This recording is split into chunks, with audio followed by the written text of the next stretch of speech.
வணக்கம். ஆன்மா மலரட்டும், வளரட்டும்.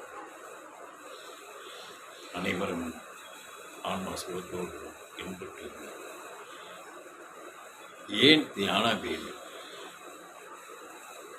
தியானம் வேண்டுமா? ஏன் வேண்டும்?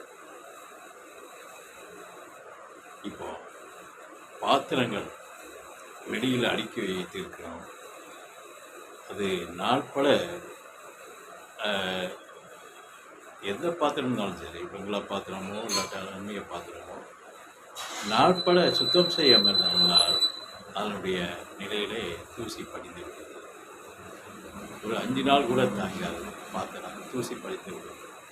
அதே மாதிரி அலுவலகத்தில் நம்ம சுத்தம் செய்யாமல் இருக்கும்போது எல்லா இடத்துலையும் தூசி படிந்து விடும். அந்த மாசை அன்றன்றைக்கு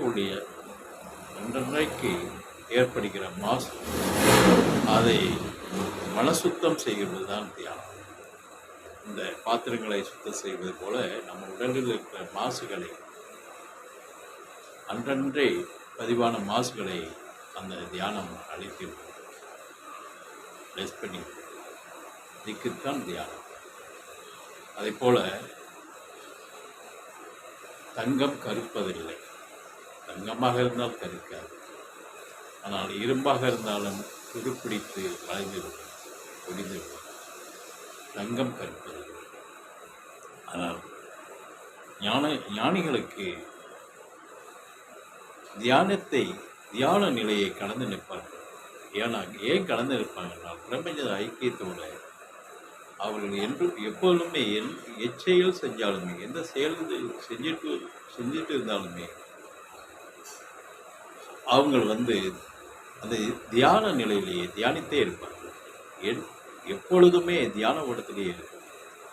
அதனால் ஞானியுடைய நிலையிலே தனிப்பட்ட முறையில் தியானிப்பதில்லை, உட்கார்ந்து தியானிக்க மாட்டார்கள். ஏன்னா அவர்கள் எனி டைமு அந்த இறை ஓட்டத்திலே இருக்கும்போது அவர்களுக்கு இது நேரம் ஒதுக்கி தியானிப்பதில்லை. இறையோடு இறையாக ஐக்கியப்பாடோடு தான் இருப்பாங்க. தங்கம் கருக்காது. அதுபோல அவர்கள் தங்க நிலையாக இருப்பார்கள். எனி டைமும் ஜொலித்து கொண்டே இருப்பார்கள் ஞானிகள். ஆனால் மற்ற நிலை உள்ளவர்கள் நிச்சயமாக மாசை, அன்றன்றுடைய மாசு கழிவுகளை நீக்கிக் கொள்ள வேண்டும். தியானித்து அதுக்குத்தான் தியானம் வேண்டும். நிச்சயமாக தியானம் ஒவ்வொருவரும் ஒரு 10 நிமிஷமோ 15 நிமிஷமோ ஒருமித்து தியானம்